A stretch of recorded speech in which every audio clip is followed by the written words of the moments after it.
When you shoot a landscape, the camera often has to compromise to try and get a balance between the bright sky and the dark foreground. And here we've got a nice exposure on the sky, but the mid-tone and shadow detail of the landscape is disappearing. Alternatively, we could use auto bracketing to get a brighter version of the shot, and that gives us detail in the foreground here. We can see detail where we lost detail in the previous picture, especially in the midtones and the shadows, but the sky has become overexposed and blown out.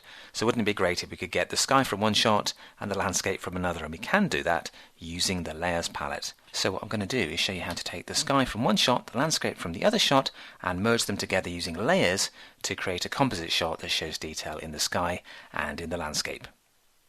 So to combine two shots together using layers, first of all you need to go to File, Open, and find the two source files on our CD, and when you've got those you'll have layers before 01 and layers before 02, which looks like this. The next thing to do is to select all of this layer by going to Select All, and when you've made the selection you'll see a marquee appear around the edge of the frame, and we call that the marching ants just because of the way they move along the edge like that.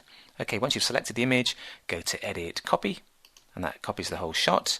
Then go to Layers before 01, and you'll see that's the exposure for the sky, and what we can do is paste the other layer onto this layer in the same document by going Edit, Paste. Now to see these as separate layers, what you need to do is get the Layers palette open. This is a very handy tool.